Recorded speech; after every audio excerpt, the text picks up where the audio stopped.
안녕하세요. 주디 킴입니다. 오늘은 유대인의 식사법에 대해서 말씀을 나누고자 해요. 성경은 모세가 시내산에서의 십계명을 받고 하나님은 이스라엘의 왕이 되고 이스라엘은 하나님의 백성이 되는 성민이 되었다고 그렇게 기록하고 있습니다. 이제 이스라엘은 하나님의 주권이 행사되는 거룩한 나라가 되었는데요. 성민은 거저되는 것이 아니라 거룩하게 살아야 성민이 되는 겁니다. 이스라엘 백성들은 하나님의 말씀에 따라 이제 거룩하게 살아야 하는데, 그런데 여러분, 어떻게 사는 것이 거룩하게 사는 것일까요? 거룩한 나라의 법규대로 사는 것이 거룩하게 사는 것입니다. 대한민국 국민은 대한민국의 헌법을 지켜야 하듯이 모세오경은 어떻게 사는 것이 하나님의 백성답게 사는 것인가를 가르치는 민법을 포함해서 상법, 형법, 토지법, 정결법, 위생법 등 많은 법이 있습니다.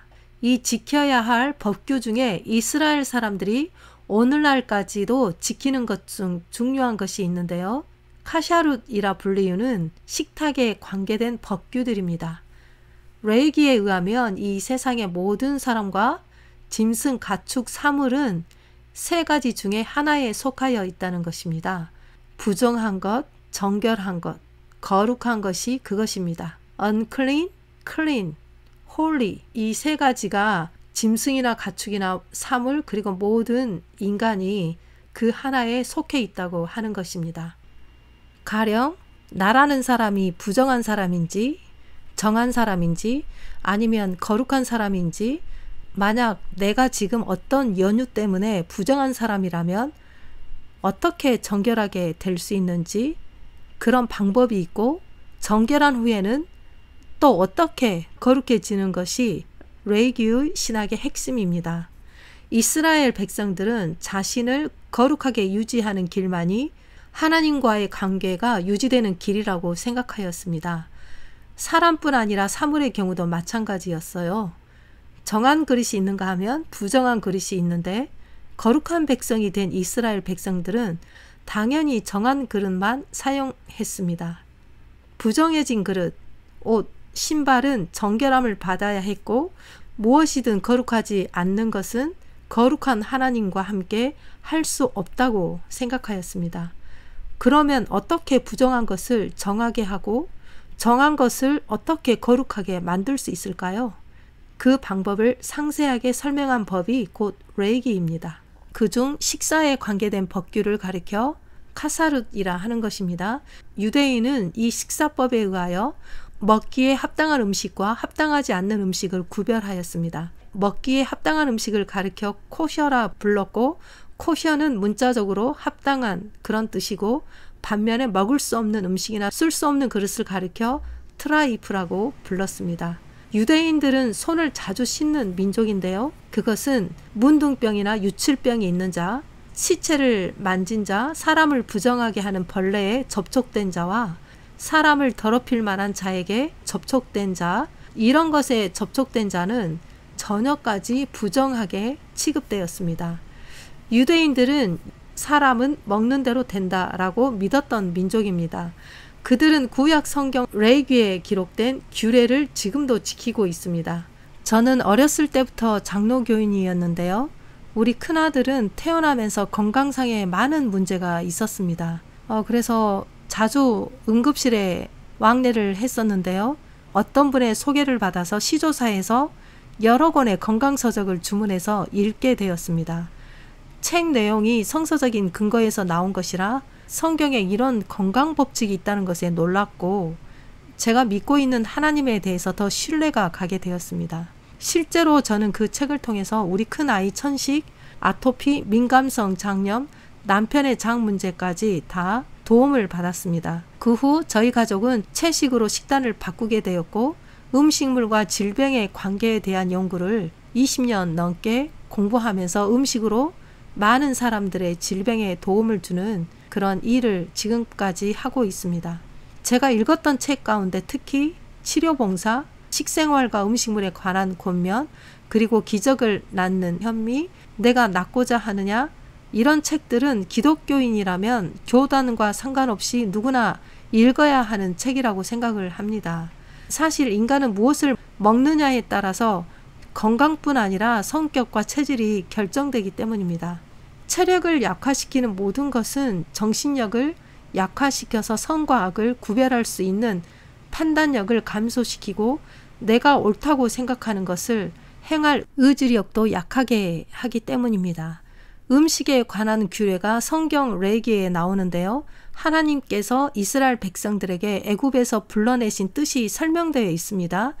나는 너희의 하나님이 되려고 너희를 애굽 땅에서 인도하여 낸 여호와라. 내가 거룩하니 너희도 거룩할지어다. 레위기 11장 44절에 나온 말씀이죠. 다시 말하면 하나님의 자녀로서 거룩한 삶, 즉 구별된 삶을 살기 위해서는 세상과 구별되고 그들이 먹는 음식까지 구별하여 먹어야 한다는 것입니다. 음식 구별법과 음식 배합은 같은 원리입니다. 음식의 뿌리가 먼저 거룩하지 않으면 좋은 열매를 맺을 수 없듯이 배합이 잘못된 음식을 먹으면 우리의 건강도 좋은 열매를 맺을 수 없습니다. 여러분, 이 세상의 건강에 대해서 너무 많은 정보 때문에 좀 혼란스럽지 않으세요? 이 사람은 이렇게 말하고 저 사람은 저렇게 말하고 도대체 어떤 것이 맞는 답인지 많이 헷갈리고 음식에 대해서도 여러 주장이 다르기 때문에 혼돈이 될 거예요. 그래서 저는 성경과 치료봉사, 음식물과 식생활에 관한 권면, 제가 갖고 있는 교과서를 중심으로 저는 모든 건강의 문제의 해답을 찾고 있습니다. 왜냐하면 성경은 1600년 넘게 한 번도 바뀌지도 않았고 변경되거나 더해지거나 빼고 더 첨가되고 수정된 적이 없는 그런 책이기 때문입니다. 인간은 언제든지 다시 바뀔 수 있잖아요. 성경이 곧 길이요, 진리요, 생명이라고 말씀하셨으니까 저는 이것을 믿는 거죠. 창세기 1장 기록에 의하면 범죄하기 전 아담과 하와는 에덴 동산에서 살았는데요. 에덴 동산은 하나님께서 특별히 아담과 하와가 살 수 있도록 마련해준 신혼집입니다. 여호와 하나님이 그 사람을 이끌어 에덴 동산에 두어 그것을 경작하며 지키게 하셨다라고 기록되어 있습니다. 실제로 에덴 동산은 노아 홍수 전까지 최초 인류의 중심지였던 중동 지역에 존재하였던 곳입니다. 바로 그곳에 모든 과실나무와 함께 선악과 그리고 생명과가 있었던 곳입니다. 하나님은 아담과 하와에게 모든 실과의 열매를 다 먹도록 하셨습니다. 여호와 하나님이 그 사람에게 명하여 이르시되 동산 각종 나무의 열매는 내가 임의로 먹되 이렇게 기록되어 있죠. 그러나 하나님께서는 동산 중앙에 있는 선악과는 먹지 말라고 지시하였습니다. 동산에 있는 각종 나무의 열매는 임의로 먹을 수 있는데 선악을 알게 하는 나무의 열매는 먹지 말라. 내가 먹는 날에는 반드시 죽으리라. 아담과 하와에게 이렇게 경고를 하였는데요. 왜 하나님이 선악과를 만들었고 왜 먹지 말라고 하셨는지는 신학적인 주제라 여기서는 설명하지 않겠습니다. 그런데 그 에덴 동산에 초청하지 않는 존재가 나타난 것입니다. 사탄이 뱀 모양을 하고 에덴 동산으로 들어와서 하와를 유혹하였고 하와는 사탄의 말을 믿고 선악과를 먹고 말았습니다. 하와가 선악과를 먹은 것은 그것이 먹음직하고 보암직하고 먹고 싶어서 먹은 것이 아니라 사탄이 선악과를 먹으면 너도 하나님처럼 될 수 있다는 그 말 때문에 먹은 것입니다. 하와는 자기가 먼저 선악과를 먹고 남편인 아담도 먹게 하려고 가지고 갔습니다.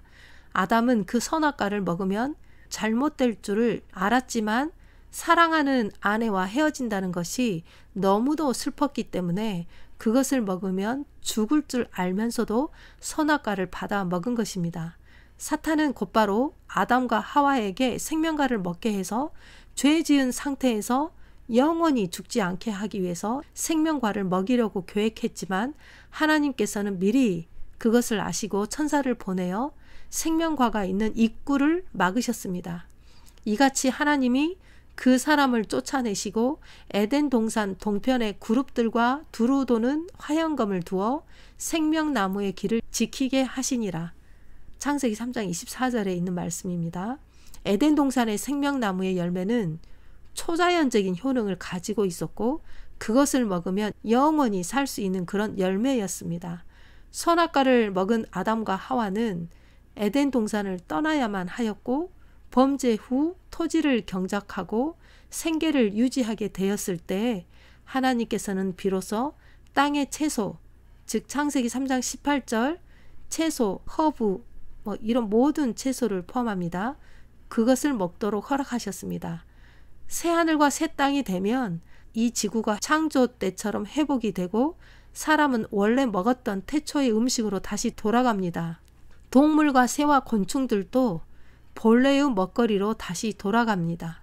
그때 이리가 어린 양과 함께 거하며 표범이 어린 염소와 함께 누우며 송아지와 사자와 살찐 짐승이 함께 있어 암소와 곰이 함께 먹으며 그것들의 새끼가 함께 엎드리며 사자가 소처럼 풀을 먹을 것이며 이사야 11장 6절에서 7절에 이렇게 기록되어 있습니다. 여러분 성경은 총 1189장입니다. 그런데 1185장이 전부 죄에 대한 기록입니다. 창세기 1장, 2장, 그리고 요한계시록 21장, 22장 4장만 죄가 없는 이야기가 기록된 책이고 나머지 창세기 3장부터 요한계시록 20장까지는 전부 죄에 대한 기록입니다.